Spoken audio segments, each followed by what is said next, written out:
আসসালামু আলাইকুম গাইস, আশা করি আপনারা সবাই ভালো আছেন। আমি আপনাদের আশীর্বাদে খুব ভালো আছি। তো গাইস, আজকে আমি আরও একটা নতুন রেসিপি নিয়ে আপনাদের সামনে আসছি। আপনারা দেখতে থাকেন আমি এই রেসিপিটা কিভাবে তৈরি করি।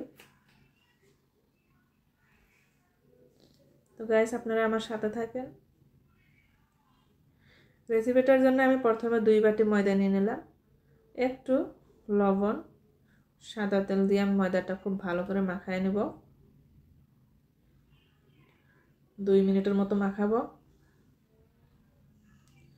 এখন এখানে অল্প অল্প জল দিয়ে আমি ময়দাটা একটা ডো তৈরি করে নিব। জলটা আমি একবারে দিয়ে দেব না, অল্প অল্প করে দেব। হয়ে গেছে আমার ডোটা।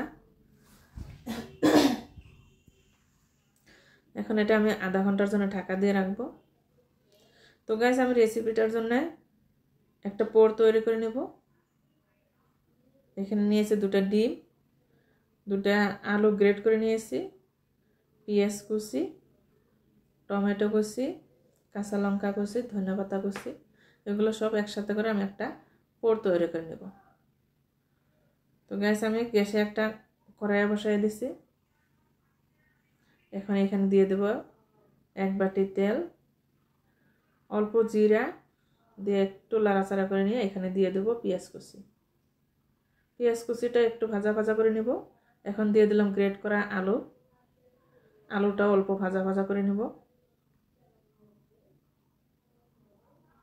পেঁয়াজ আর জিরাটা মিক্স করে নেব। এখন দিয়ে দিলাম একটু লবণ পরিমাণ মতো, একটু শুকনো লঙ্কার গুঁড়ো।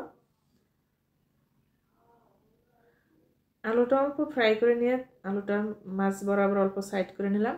এখন এখানে দিয়ে দেব ডিম 2টা। দিয়ে ডিমটার সাথে আলু ভাজিটা সুন্দর করে মিক্স করে নেব। তো গ্যাস হয়ে গেছে মিক্স করা। এখন এখানে দিয়ে দেব কাঁচা লঙ্কা কুচি, অল্প ধনেপাতা কুচি। তো গ্যাস হয়ে গেছে আমার পুরটা। এখন অল্প লাড়াচাড়া করে আমি পুরটা নামায় নেব।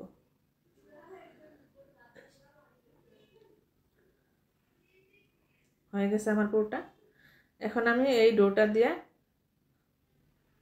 রুটি তৈরি করে নেব। তার জন্য আমি ডোটা ছোট ছোট করে লেচি কেটে নিলাম।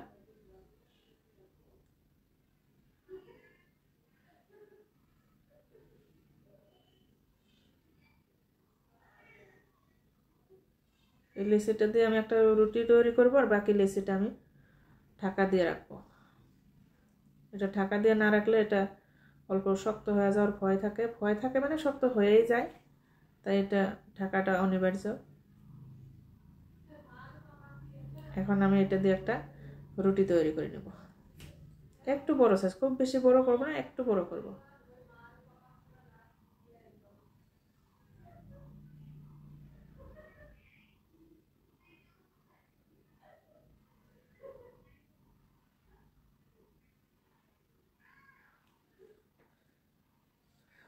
ডোটা ঢাকা দিয়ে রাখলে সুন্দর মোলায়েম হয়, রুটি তৈরি করা খুব সুবিধা হয়। তো গ্যাস হয়ে গেছে আমার রুটিটা তৈরি করা। এখন রুটির আমি 4 সাইডটা সুন্দর করে কেটে নেব।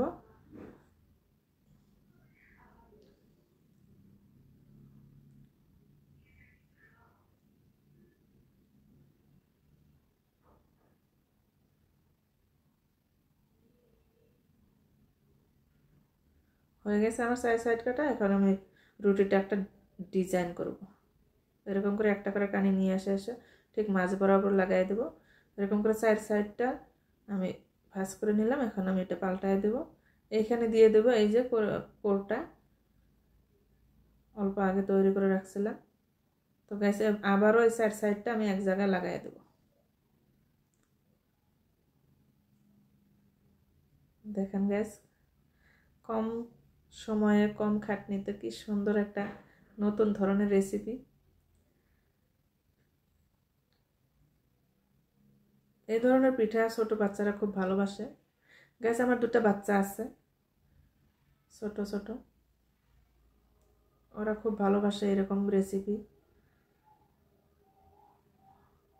তো গ্যাস হয়ে গেছে আমার ফুল পিঠা তৈরি। এখন এখানে আমি দিয়ে দেবো একটু ডিজাইন।